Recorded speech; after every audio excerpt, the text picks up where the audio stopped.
안녕하세요. 반갑습니다. 자, 이번 영상은 부사를 사용하는 방법에 대해서 우리가 한번 살펴볼 텐데, 이 내용이 좀 많은 것 같아서 영상을 2편 또는 3편 정도로 이렇게 나누어서 만들 예정이고, 그리고 이 부제가 이동성 부사라고 되어 있는데, 이거는 잠시 후에 살펴볼 거니까, 그럼 바로 시작하도록 하겠습니다. 네, 첫 번째로 이 부사와 부사를 우리가 한번 구분을 먼저 해볼 텐데, 이 문장 성분을 기준으로 이 문장은 기본적으로 주어와 서술어로 구성이 돼 있는데, 이 사이에 즉 주어 뒤 또는 서술어 앞 이 자리에 부사어가 위치해서 이 부사어가 이 서술어를 수식해 줄 수 있습니다. 부사어가 서술어를 수식해 줄 수 있습니다. 그런데 이 수식이란 말은 조금 막연하니까 조금 더 풀어서 조금 더 자세하게 말을 하면은 이 서술어를 어떠한 상황으로 한정하는 역할을 우리가 부사어라고 하는데, 이 상황을 한정한다고 해서 상황어라고도 합니다. 상황어. 자, 그래서 여기 예를 보면은 我吃了晚饭. 나는 저녁밥을 먹었다. 이렇게 되어 있는데, 만약에 이 주어 我 그리고 동사 吃了 이 사이에 부사어 껌마마 부사어 자리에 껌마마라는 게 들어왔습니다. 그러면은 나는 엄마와 저녁밥을 먹었다라고 되는데, 이 엄마와라는 것은 이 저녁밥을 먹은 이 상황을 엄마와 먹은 것으로 한정을 하는 거죠. 상황을. 그리고 니 쩌양写了 너 이렇게 써라라고 되어 있는데, 니 写了라고 하면 너는 써라. 그런데 쩌양 이런 게 들어가면은 이렇게 써라. 이런 방식으로 이 쓰는 동작을 하여라 그런 뜻이겠죠. 마찬가지로 어떤 상황을 한정하는 거. 그리고 我刚捡吃了晚饭 나는 서둘러 저녁밥을 먹었다. 이 서둘러 그냥 저녁밥을 먹은 게 아니라 서둘러 먹은 거죠. 그 먹는 동작을 서두르는 상황으로 한정을 하는 것입니다. 깜진. 이바抓住 한 움큼 잡다. 그냥 잡는 게 아니라 한 움큼 잡는 거죠. 한 움큼 잡는 상황으로 한정을 하는 겁니다. 자, 그래서 이 부사어는 이렇게 서술어를 어떠한 상황으로 한정시켜 줄 수 있다. 그게 바로 부사어의 역할이다. 네, 그리고 이 부사어에는 굉장히 여러 종류의 것들이 들어갈 수가 있는데, 예를 들어서 이렇게 많은 것들이 이 부사어 자리에 들어갈 수가 있습니다. 이렇게 분류한 것은 정답은 아닙니다. 뭐 어떤 것이든 중국어에서 어떤 것이든 분류하는 것은 이 모든 학자들마다 다 다르기 때문에 이것도 마찬가지로 어떤 학자분의 그런 연구를 그런 주장을 가져와서 우리가 이렇게 차용해서 쓰는 것이지 이것이 반드시 정답이다. 그럴 수는 없습니다. 자, 일단 참고하시고 이렇게 많은 것들이 부사어에 들어갈 수가 있다고 했는데, 이거를 너무 다 따져서 하기엔 너무 많고 복잡하다. 그래서 조금 줄이면은 이렇게 줄여볼 수도 있습니다. 자, 이 좀 지우고요. 좀 지우고. 자, 여기에 이 개사구, 대명사, 부사, 수량사구 이렇게 4가지 정도로 우리가 부사어에 들어갈 수 있다고 분류를 해놨는데, 여기서 우리가 할 것은 바로 이 부사죠. 이 부사를 할 건데, 이 많은 것들을, 이 많은 종류를 이 4가지로 우리가 커버를 칠 수 있느냐, 그것이 조금 궁금하죠. 자, 조금 보면은 여기 이 개사구는 여기 있는 이 개사구와 이 장소사를 커버할 수 있습니다. 개사구와 장소사. 이 장소사는 어차피 거의 뭐 개사구의 영역이기 때문에 개사구로 커버칠 수가 있고, 그리고 이 대명사는 여기 있는 이 대명사 커버치고, 그리고 수량사구, 이 수량사구는 여기 있죠. 이 수량사구 커버치고, 그러면은 여기 하나, 둘, 셋, 넷, 다, 여섯, 6개, 이 6개의 부사적 용법에 대해서 우리가 이 부사 하나로 설명을 하겠다는 거죠. 자, 그러면은 바로 한번 들어가 보도록 하겠습니다. 자, 우리는 이 부사의 분류에 대해서 한번 먼저 살펴볼 텐데, 참고로 이 내용들은 이 표준 중국어 문법이라는 책에서 발췌를 했으니까 조금 더 깊은 공부나 조금 더 관심이 가시는 분들은 이 표준 중국어 문법이라는 책을 꼭 빌려서 한번 보시면 좋겠습니다. 굉장히 좋은 책이니까. 자, 이 부사는 이동성 부사, 이 movable adverb라고 되어 있죠. 이동성 부사와 비이동성 부사, non-movable adverb 이렇게 되어 있습니다. 이동성 부사와 비이동성 부사로 나뉠 수 있고, 이동성 부사는 또다시 시간 부사와 태도 부사로 나뉠 수 있습니다. 그리고 비이동성 부사, 이동할 수 없는 부사, 그것은 양태부사와 비양태부사로 나뉠 수가 있습니다.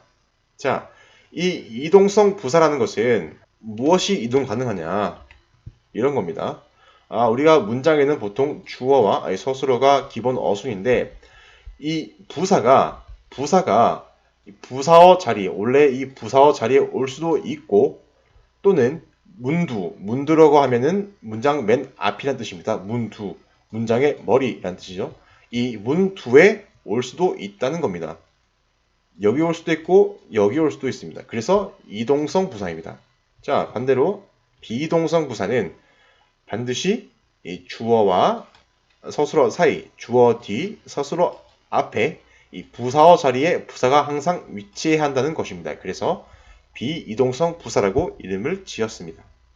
자, 그리고 오늘 영상에서는 이 이동성 부사에 대해서 다룰 것입니다.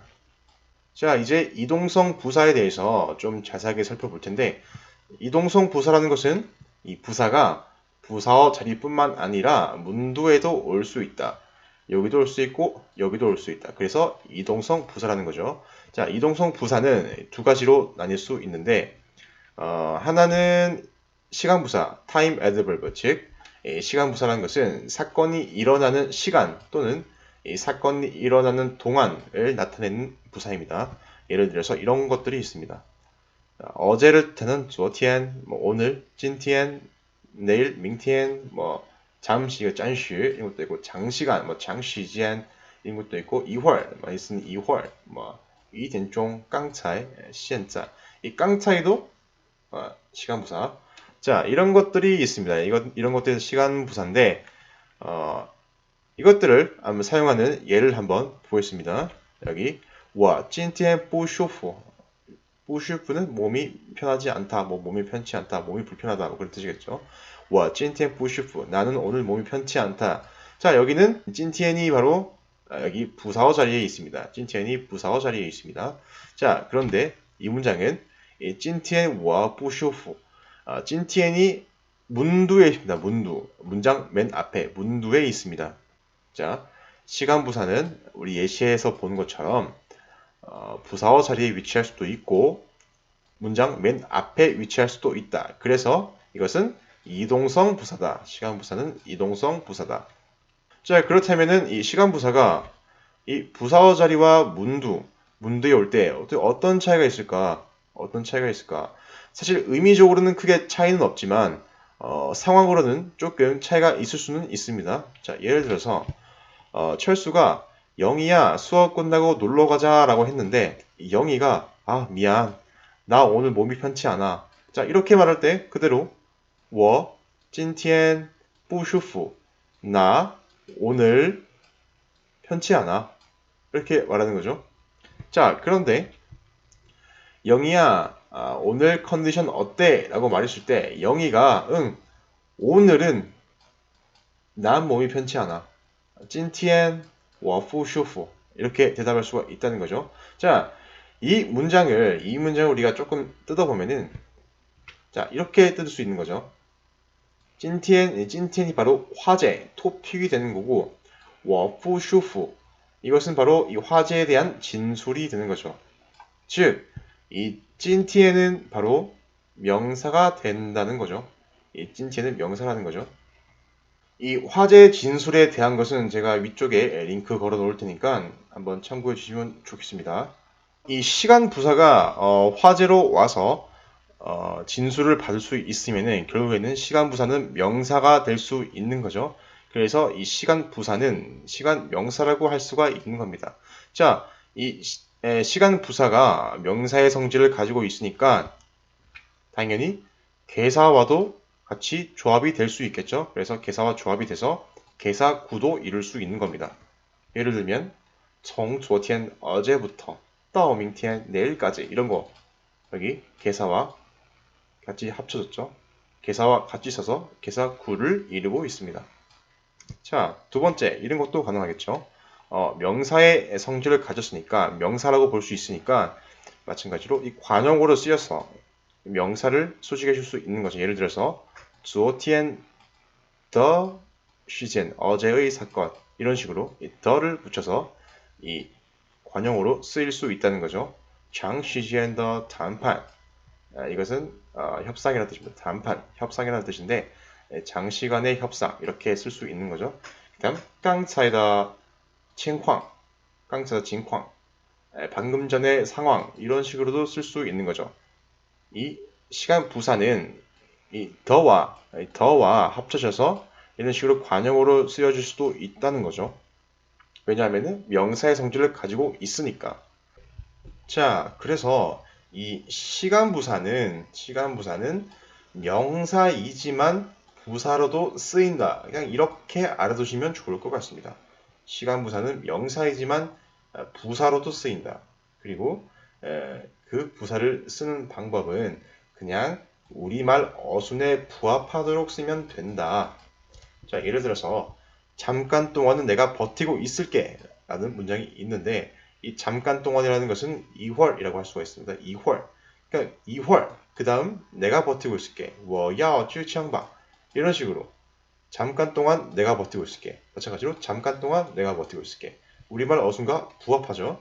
그리고 아래에 있는 거 내가 잠깐 동안 버티고 있을게. 똑같이 내가 我 잠깐 동안 2会 버티고 있을게. 要去枪吧. 이런 식으로 우리말 어순과 부합하게 쓰여졌죠. 그래서 이 시간 부사는 또는 이 시간 명사는 그냥 우리말 어순에 부합하도록 그냥 집어넣어서 쓰면 되는 겁니다. 다음으로 이동성 부사의 두 번째 부사 태도 부사입니다. attitude adverb라고 되어 있습니다. 태도 부사. 태도라는 것은 태도가 불량하네 할 때 그 태도죠. 그런 태도. 자, 예시를 보면은 예许어쩌면 그리고 大概 대개 难道 설마 原来 알고 보니 当然 당연히 突然 갑자기 이외에도 더 많습니다만 대표적으로 몇 개를 가져온 건데 자, 이런 것들은 모두 태도 부사라고 할 수가 있습니다. 자, 이 태도 부사는 특이하게 문장의 주어나 이 서술어와 관련이 있다기보다는 그 문장을 발화라는 것은 말을 내뱉는다라는 그런 뜻이죠. 이 발화하는 화자와 더 관련이 있다는 겁니다. 그래서 이 사건을 바라보는 화자의 평가, 태도, 판단을 나타내는 부사가 바로 태도 부사라는 겁니다.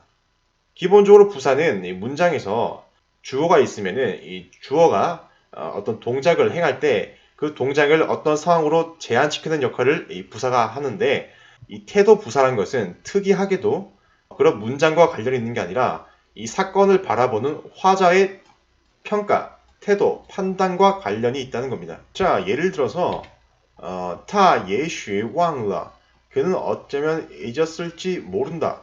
여기 也许 어쩌면이라는 태도 부사가 여기에 들어가 있습니다. 자, 그리고 也许他忘了 어쩌면 그는 잊었을지도 모른다. 여기서 也许가 문두에 왔습니다. 문두. 문장 맨 앞에 왔습니다. 태도 부사는 이동성 부사이니까 여기 오든 여기 오든 상관이 없다는 거죠. 의미는 거의 똑같다는 거죠. 자, 그런데 이 也许 어쩌면이라는 것은 그가 잊었다는 것과 관련이 있는 게 아니라 이것은 그가 어쩌면 잊었을지 모른다 라고 말을 하는 화자와 관련이 있는 겁니다. 즉 그는 잊었을지 모른다 라고 그렇게 판단이나 평가를 하는 거죠. 이 태도 부사를 통해서 他原来当过歌手 그녀는 알고 보니 가수가 된 적이 있다. 또는 原来他当过歌手. 알고 보니 그녀는 가수가 된 적이 있다. 자, 이 알고 보니라는 것은 이 사건을 바라보는 이 화자의 평가 또는 태도 뭐 그런 것이 들어있는 거죠. 그래서 이 原来 이거는 태도부사인데 이 태도부사는 문장의 주어와 이 서술어와 관련이 있는 것이 아니라 이 말하는 사람, 이 문장을 말하는 사람의 평가, 태도, 판단을 나타내는 부사라는 것입니다. 자, 그렇다면은 이 태도부사가 문도에 오는지 또는 부사어 자리에 오는지 어떤 차이가 있지는 않을까? 제가 보기에는 뭐 크게 의미적인 차이는 없는 것 같습니다. 뭐 그런 거 크게 의미적인 차이는 없는 것 같은데 그래도 뭐 하나 굳이 찾아보자면은 이런 것이 있을 수는 있겠습니다. 태도부사가 문두에 오는 경우는 보통 문장이 연결된 경우가 많다. 자, 예를 들어서 앞에 이 문장 지금 이 태도부사 예시 웬라이가 문두에 온 건데 자, 他还没回来也许他忘了 그가 아직 돌아오지 않은 걸 보니 어쩌면 그는 잊었을지 모른다. 뭐 이렇게 해석이 되겠죠. 자, 이 예시가 이 타왕러 이 앞에 문두에 위치해서 앞에 있는 선행 문장과 연결을 자연스럽게 해주는 역할을 할 수가 있다는 겁니다. 이 예시가 이 앞에 선행 문장과 뒤에 후행 문장을 좀 더 자연스럽게 연결시켜주는 역할을 할 수는 있다는 겁니다. 자, 또 다음 문장. 我妈妈一直唱歌唱得非常好原来她当过歌手 우리 엄마는 줄곧 노래를 굉장히 잘하셨는데 알고 보니 그녀는 가수가 된 적이 있었다. 자, 여기서 我妈妈一直唱歌唱得非常好 이 문장이 바로 선행 문장인데 이 선행 문장과 타 딴 거 것쇼 이 후행 문장을 자연스럽게 연결시켜주는 어떤 역할을 할 수가 있다는 겁니다. 그래서 이 태도부사가 이 문두에 오면은 태도부사가 이렇게 문두에 오면은 이 선행 문장과 이 후행 문장을 좀 더 자연스럽게 의미적으로 연결시켜주는 역할을 할 수가 있다는 겁니다. 그렇다고 이것이 뭐 여기 부사어 자리에 왔다고 해서 의미가 바뀌거나 달라진다거나 그런 건 없습니다. 이것은 단지 구조적인 측면에서 바라본 것이지 뭐 어떻게 다른 특별한 의미가 있는 것은 아니라고 생각이 되어집니다. 네, 이렇게 우리가 이동성 부사를 살펴봤는데 조금 이해하기 난해한 면도 있습니다. 그래도 우리 여건상 중국에 가서 살 수도 없고 뭐 어학연수를 계속 할 수도 없는 것이고 24시간 붙어서 중국어를 계속 가르쳐 주거나 옆에서 계속 중국어로 말을 걸어주는 그런 사람도 없고 그래서 우리는 이렇게라도 우리는 이 사용법에 대해서 이런 부사에 대한 사용법에 대해서 어느 정도 숙지를 한 다음에 그것을 바탕으로 우리가 계속 연습을 한다면은 어느 정도 성과가 있을 거라고 저는 생각이 듭니다. 자, 정리를 해보자면 이 부사라는 것은 이동성 부사와 비이동성 부사로 나뉜다. 그리고 이동성 부사는 이 시간부사, 태도부사로 나뉜다. 그리고 비이동성 부사는 양태부사와 양태부사가 아닌 것, 비양태부사로 나뉜다. 이동성 부사는 부사어 자리뿐만 아니라 문두에도 위치해도 된다. 그래서 이것을 이동성 부사라고 한다. 반대로 비이동성 부사는 오로지 부사어 자리만. 자, 그리고 시간 부사란 것은 사건이 일어나는 시간이나 사건이 일어나는 동안을 나타낼 수 있는 부사인데 예를 들어서 이런 게 있습니다. 昨天,今天,明天,暂时,长时间,一会儿,2点钟,刚才,现在 뭐 이런 거 있는데 독자적으로 부사로 쓸 수도 있고 또는 명사이기도 하다.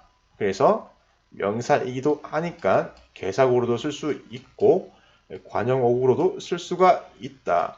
개사의 예로서는 从昨天 이렇게 쓸 수도 있고 昨天的 시젠 뭐 이렇게 관형어구로 쓸 수도 있다. 그래서 이 시간 부사는 도대체 어떻게 써야 되느냐? 그냥 우리말 어순에 부합하도록 쓰면 된다.